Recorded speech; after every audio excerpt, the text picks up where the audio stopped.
चर्चा चुनाव का है। देखिए, ऐसा है कि मुजफ्फरपुर 94 विधानसभा अपने आप में एक हमेशा से ही चर्चा का विषय बना रहा है। यहाँ बड़े बड़े शोरमाएँ इन्होंने शिरकत की है और ये धरती ही रही है, मुजफ्फरपुर धरती रही बड़े बड़े नेताओं की। तो चर्चा तो है और हम लोग कोशिश कर रहे हैं इस बार कि कुछ अलग हट के यंगस्टर्स यहाँ पे अब अपना कंट्रीब्यूशन करें इस विधानसभा की। ये चर्चा है। मुद्दे क्या होंगे सर?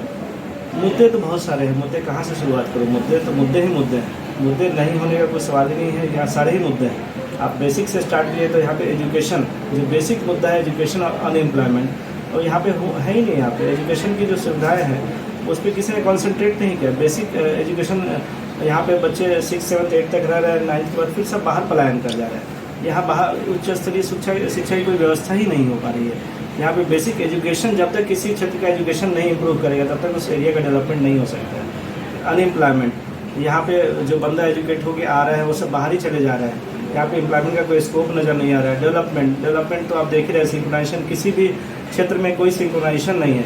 यहाँ पे मतलब गवर्नमेंट के जो फंड्स आ रहे हैं ठीक से पता नहीं एलोकेट नहीं हो पा रहे हैं या क्या हो रहा है, धरातल पे कुछ नज़र नहीं आ रहा है। लेकिन पहले रोड भी इम्प्रूव होना चाहिए। रोड बिहार यूनिवर्सिटी का सेशन लेट चल रहा है और बच्चों को जो है समय पर रिजल्ट नहीं आ रहा है। बिहार यूनिवर्सिटी एक अपने आप में एक धरोहर है। ये पूरे बिहार नहीं, पूरे देश के लिए एक बिहार यूनिवर्सिटी धरोहर। यहाँ से बड़े बड़े लोग यहाँ से पढ़ के बाहर निकले, तो बिहार यूनिवर्सिटी यहाँ पे तो उसका कोई सेशन और रिजल्ट का तो खैर कुछ ही नहीं। वो तो सेशन कब, कहाँ, कितने साल में ग्रेजुएशन हो रहा है, लोगों से पूछेगा तो इसका जवाब किंग तक तो विमूढ़ हो जाएंगे। उसका जवाब ही नहीं होगा लोगों के पास कितने साल में उन्होंने ग्रेजुएशन किया। सेशंस लेट चल रहे हैं, एग्जाम्स लेट चल रहे हैं, रिजल्ट्स लेट आ रहे हैं। इतना अच्छा इंफ्रास्ट्रक्चर होने के बावजूद वो बिहार यूनिवर्सिटी ठीक से काम ही नहीं कर पा रहे। उसको इम्प्रूवमेंट, बहुत मास लेवल पर इम्प्रूवमेंट की जरूरत है। आपने बिहार यूनिवर्सिटी की बात की। मुजफ्फरपुर एक ऐसा शहर है जो पिछले 20-30-40 सालों में अगर आप देखिए तो माननीय रघुनाथ पांडे, स्वर्गीय रघुनाथ पांडे सर ने SKMCS दिया, जॉर्ज फर्नांडिस सर ने NTPC लगी। उसके बाद किसी नेता ने या किसी भी बड़े राजनीतिक दल ने किसी ने मुजफ्फरपुर के बारे में सोचा ही नहीं।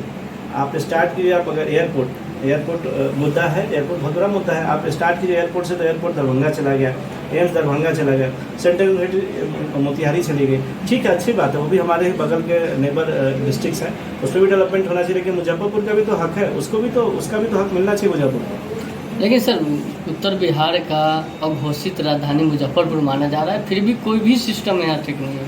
देखिए, यही तो बेसिक मुद्दा ही यही है कि उत्तर बिहार का घोषित कमर्शियल कैपिटल है मुजफ्फरपुर। यहाँ पे सारे स्कोप्स है, सारा कुछ रिसोर्सेज है, यूटिलाइज ही नहीं कर पा रहे हैं यहाँ के लोग। यहाँ के लोग बाहर जा रहे हैं, बाहर कमा रहे हैं, फिर बाहर ही अपना सेटल कर जा रहे हैं। यहाँ का पूरा का पूरा जनरेशन ही बाहर चला गया।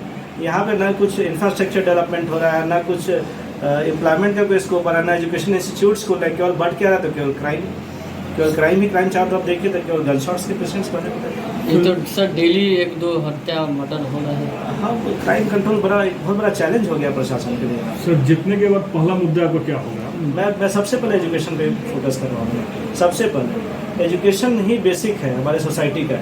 जहाँ एजुकेशन बढ़ेगा ये सारी छोटी मोटी जो जात पात और ये सब सारी समस्याएं खत्म हो रही। पहला focus should be on education development, उसके बाद अपने आप हो जाएगा। सर, स्वास्थ्य से आप खुद डॉक्टर गौरव वर्मा, मैग्रोफेशियल से। सर, ये हॉस्पिटल कहाँ पर अवस्थित है? मैं अपनी प्रैक्टिस जरूरत से काम करता हूँ।